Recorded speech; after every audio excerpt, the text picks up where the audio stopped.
नमस्कार, मैं हूं अमित कटोच। स्वागत है आपका आपके अपने channel basic math and GK with Amit में। जैसे हम सभी को पता है, जेवीटी वर्सेस बीएड का जो केस है वो काफ़ी आजकल हाईलाइट में चला है। और साथ में हम बात करें जो कन्नामूलक आधारक हैं उनसे संबंधित भी जो है काफ़ी अपडेट आजकल चली हुई हैं, क्योंकि वो भी 3-4 मंथ से हड़ताल पर बैठे हुए हैं। आज हम डिटेल में बात करेंगे। सबसे पहले हम जेवीटी के ऊपर बात करेंगे कि आज सचिवालय में कैबिनेट मीटिंग है और उसमें जेवीटी के लिए कौन सा निर्णय हो सकता है। 2-3 दिन पहले माननीय हाई कोर्ट से एक फैसला आता है जिसमें जो जेवीटी वर्सेस बीएड केस था उसका जो फाइनल डिसीजन है वो बीएड की तरफ जाता है। वैसे ही केस राजस्थान में चला हुआ था और जोधपुर हाई कोर्ट से जो है उसका डिसीजन जेवीटी के फेवर में आता है। तो यहाँ पे सवाल ये उठ जाता है कि दो स्टेट और देश एक, तो निर्णय डिफरेंट कैसे। ये डिपेंड करता है कि आप केस किस तरह से रखते हैं। ये मैंने बात पहले भी कही थी। आजकल हम सोशल मीडिया में देखते हैं तो बहुत से जो कैंडिडेट हैं वो कहते हैं कि जो एनसीटी का एक्ट है वो रद्द हो गया है और हिमाचल में भी वो रद्द हो गया, तो ये कैसे वैलिड हुआ ये डिसीज़न। बहुत से कैंडिडेट हैं वो जानते हैं कि जो एजुकेशन है वो कंकरेंट लिस्ट में आती है, समवर्ती सूची में आती है, बट कुछ स्टूडेंट ऐसे भी हो सकते हैं उनको जो इसके बारे में नहीं पता हो। मैं थोड़ा सा आपको यहाँ पे क्लेरिफाई करना चाहूँगा। जो संविधान की 7वीं अनुसूची है उसमें 3 तरह की जो अनुसूची हैं वो बनाई गई हैं, जिसे हम यूनियन लिस्ट, स्टेट लिस्ट और कंकरेंट लिस्ट कहते हैं। संघ सूची, राज्य सूची और समवर्ती सूची। इसमें 100 आइटम्स संघ सूची में होती हैं जिसमें केवल अधिकार सेंट्रल गवर्नमेंट का होता है उनके ऊपर कानून बनाने का, और जो स्टेट लिस्ट होती है उसमें अधिकार जो है वो स्टेट गवर्नमेंट का होता है उनके ऊपर कानून बनाने का।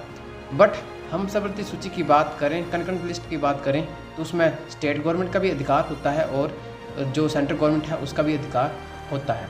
तो जो एनसीटी एक्ट है वो सेंट्रल गवर्नमेंट ने बनाया है, बट जो एजुकेशन है वो जो है समवर्ती सूची में आती है। तो स्टेट गवर्नमेंट चाहे तो उस एक्ट को वो इम्प्लीमेंट करे या फिर ना करे, ये उनके अधिकार क्षेत्र में आता है। जो जोधपुर कोर्ट का डिसीजन हुआ है वो इसी एक्ट के थ्रू जो है वहाँ पर हुआ है, क्योंकि जो एजुकेशन है वो समवर्ती सूची में आती है जिसमें स्टेट गवर्नमेंट का भी अधिकार होता है। तो उन्होंने जो है जो एनसीटी का एक्ट है उसको अपने स्टेट में इम्प्लीमेंट नहीं होने दिया और कोर्ट में जो है उसकी पैरवी जो है जेवीटी की फेवर में उन्होंने करी। तो तभी राजस्थान हाई कोर्ट का जो फैसला है वो जेवीटी की फेवर में जाता है और सोशल मीडिया में ये बात उठती है कि जो एनसीटी एक्ट है वो रद्द हो गया है। तो ये डिपेंड करता है कि स्टेट बाय स्टेट कि वो जो है अपनी बात कोर्ट में किस तरीके से रखते हैं। आगे हम हिमाचल की बात करते हैं। हिमाचल में जो एनसीटी एक्ट है उसको भी चैलेंज किया गया था, बट उन्होंने जो उसको अलग तरीके से पेश किया था, जिसमें ये सबसे ज़्यादा फोकस किया गया था कि हिमाचल में जो है जेवीटी प्रशिक्षण की संख्या काफ़ी है और यहाँ पर जो एनसीटी एक्ट है उसको इम्प्लीमेंट ना किया जाए। बट जो स्टेट हाई कोर्ट है वह सुप्रीम कोर्ट की जो जजमेंट है पहले की उसको जो है इम्प्लीमेंट यहाँ पर करती है और जो पैरवी जेवीटी द्वारा जो है हिमाचल प्रदेश में कोर्ट में करी थी और कोर्ट जो है वो सुप्रीम कोर्ट के ऑर्डर की जजमेंट के आधार पर जो है उनको यहाँ पर डिक्लाइन करता है। हिमाचल गवर्नमेंट भी जो समवर्ती सूची है उसी के अकॉर्डिंगली यहाँ पर डिसीजन ले सकती है, क्योंकि जो गवर्नमेंट है उसका रुख जेवीटी की तरफ से जो है बिल्कुल क्लियर है। तो यही जो है आगे हो सकता है कोर्ट में कि जो पिटीशन है वो इसी एक्ट के थ्रू जो है करी जाए। नेक्स्ट बात हम मल्टीटास्क वर्कों की करेंगे, जिसमें कुछ पोस्टें जो हैं कन्नामूलक आधार से भी भरी जानी है, जिसमें 8000 टोटल पोस्टें भरी जानी हैं और 4000 पोस्टें जो हैं मुख्यमंत्री के अनुशंसा से भरी जानी है। जो 4000 पोस्ट मुख्यमंत्री के अनुशंसा से भरी जानी है उसमें कन्नामूलक और जो शोषित परिवार हैं उनसे जो हैं ये पोस्टें भरी जानी हैं, जिसमें विधवाएं भी शामिल होंगी, कुछ अदर फैमिलीज भी शामिल होंगी और कन्नामूलक आधार भी शामिल होंगे।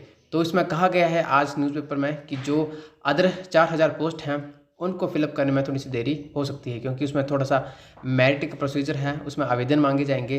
परंतु जो दूसरे 4000 पद हैं मुख्यमंत्री की अनुशंसा से उसमें कन्नामूलक आधारक और जो अदर हैं पूरी स्टेट वाइज लिस्ट आ गई है कि किस स्कूल में वैकेंसी है।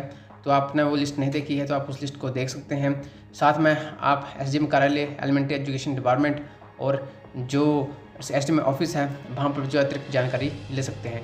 ये उनकी प्रक्रिया शुरू हो गई है और जो दूसरी होगी वो जो थोड़े टाइम के बाद जो प्रक्रिया शुरू होगी। जो उसकी फुल अपडेट है हमने आपको पहले प्रोवाइड करवाई है कि उसमें जो क्राइटेरिया रखा गया है कि किस स्केल के थ्रू जो आपको कितने मार्क्स मिलेंगे, उस सभी की अपडेट हमने पहले आपको दी है। आई होप आपको आज की इन्फॉर्मेशन अच्छी लगी होगी। इन्फॉर्मेशन अच्छी लगी है तो वीडियो को लाइक करें और जिन्होंने चैनल सब्सक्राइब नहीं किया है वह चैनल सब्सक्राइब भी जरूर करें। मिलते हैं नेक्स्ट इंपॉर्टेंट अपडेट में, तब तक के लिए जय हिंद, धन्यवाद।